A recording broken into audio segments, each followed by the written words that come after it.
The dorm was quiet that night. Wine was tucked under her blanket, eyes widened. As Jungkook sat cross-legged beside her with a storybook, his voice was steady, as if he wanted to finish quickly. Once there was a doctor and her daughter, he read softly. They lived inside an asylum, helping the sick. But one night, something terrible happened. Her daughter was killed. Suddenly the door opened. Jin's voice cut the silence. Yeah, Jungkook. Jungkook looked up. Hyung, why are you reading that kind of story at night? Jin walked in, his face sharp. Do you want her to cry in her sleep? Wine said. But I want to know the ending. Jin's expression softened as he tucked the blanket around her. No more scary stories. You need to sleep, Waina, Jungkook murmured. It's just a story. Morning came with noise. The members were already moving around. When Aram walked out, still holding his phone, Hype just called, he announced. We have got a shoot outside the city. We'll be staying in a mansion 3 days. We will leave tomorrow. A mansion? Taeyong raised an eyebrow, half smiling. That sounds like a start of a horror movie. J-Hope ground. Don't joke like that. I hate creepy places. Suga sipped his coffee lazily. As long as they have Wi-Fi, I don't care. Jimin looked at Ryan, who was following JK around. What about her? Do we bring her? JK answered quickly. She'll be fine with us, right, Ryan? Ryan nodded enthusiastically, but Jin signed. Fine, but she stays closely to us the whole time.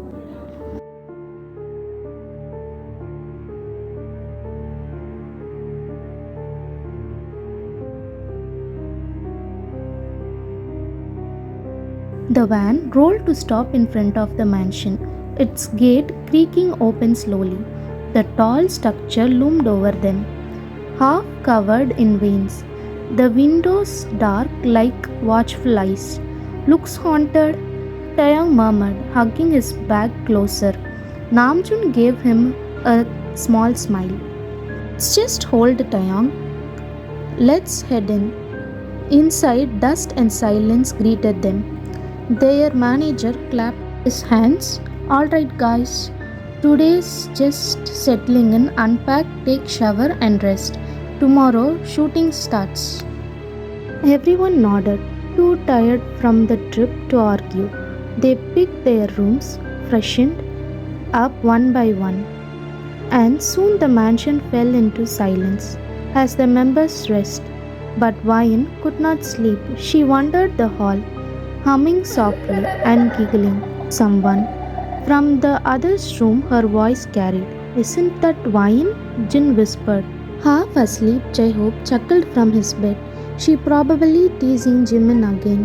Leave them. Yeah, Namjoon agreed, turning over. Let them play. We need rest. No one checked. One by one, they dropped back to sleep, convinced she was with Jimin. But in Jimin's room, the boy was fast asleep, unaware of the laughter echoing just outside. That night, after dinner, everyone tied to their rooms. The silence of the mansion was heavier than before, the kind that pressed against the walls and made even the floorboards ground louder. JK lied beside Vine, watching her chest rise and fall as she dropped in and out of sleep. But around midnight, faint little sound pulled him awake. He sat up, his heart pounding. The sound of laughter, light, playful draft through the dark. When he turned, his blood ran cold. Jane was sitting on the floor, her tiny hands reaching out to something in the shadow. Ryan, JK shouted. His voice tight. What are you doing? She turned, smiling innocently. I'm playing with my friend.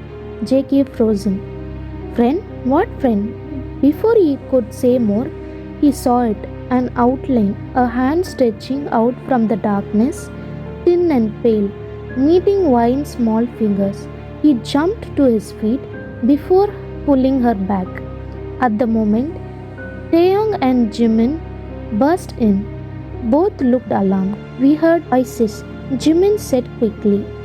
Jungkook's voice shook. She was talking to someone. There was a hand before he could argue. Further, a scream cut through the silence. It was Jin. The three of them rushed out, carrying wine with them. Down in the kitchen, Jin was pale, gripping the counter. He pointed towards the dark hallway.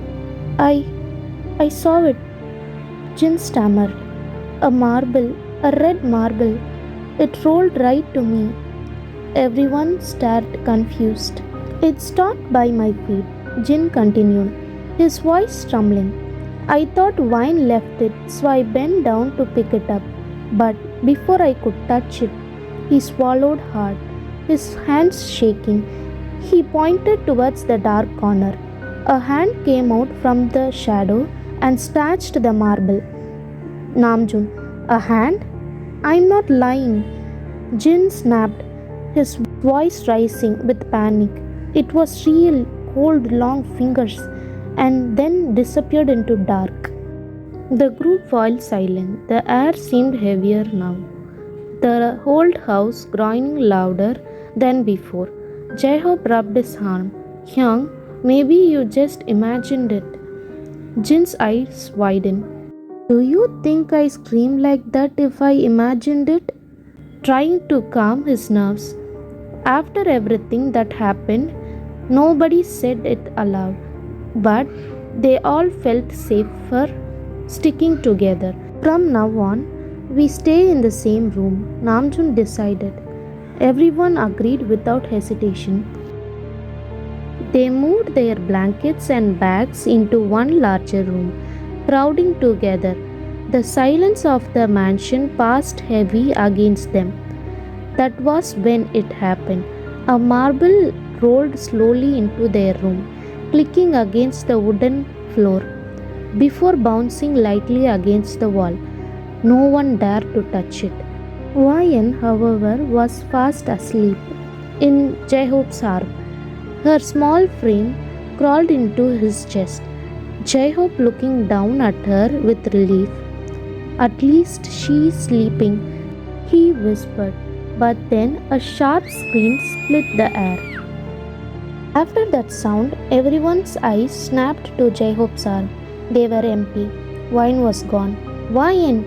Jaehope stammered, looking widely around. She was just here. She was in my arms. Others did not wait. Panic took over them, and they all bawled out of the room, calling her name.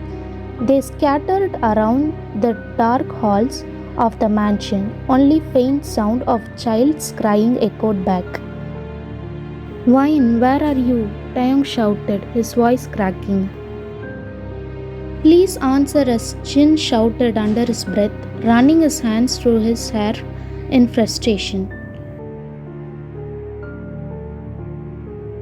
Then, in the corner of the dark hallway, they saw her. A small figure stood completely still, hidden in shadow. Her hair fell forward, her head tilted, her body unmoving. It's her! JK cried, relief vanishing over him. Without thinking, Jaehope rushed ahead, reaching out. But the moment his hands touched the figure, both he and the girl vanished into darkness. Hyung! Jimin screamed, stumbling forward. Jaehope, Hyung, where are you? A sudden crash echoed from stairs. The boys frozen, terror rising in their chests. No one spoke. They just ran at the feet of the stairs. They found Wayan collapsed, faint but breathing. Wayan, Jin's voice broke as he carefully lifted her into his arm. Her skin was ice cold, her lashes trembling like she was caught in nightmare. But now there was another problem. Jaehope was gone. Namjoon's jaw tightened. We can't lose him too. Split up. We'll search every room if we have to. In the last room, they found him. Osuk lay unconscious on the floor, the air around him thick with rot and unbearable smell. The room was thicker than any other. They dragged him back to the main hall. At the moment, the sun broke through the clouds and the beam of light slipped into the mansion, chasing away some of the darkness. Later in the car, Hosok sat upright, alive but disturbingly still. His eyes stared blankly forward, his lips sealed. He did not speak, did not move. He was like a statue, Vian, resting weakly in Jin's arm. Her thoughts were. Vian clearly whispered something in her mind. I will not be in dark anymore. She was lucky to have them, but not anymore.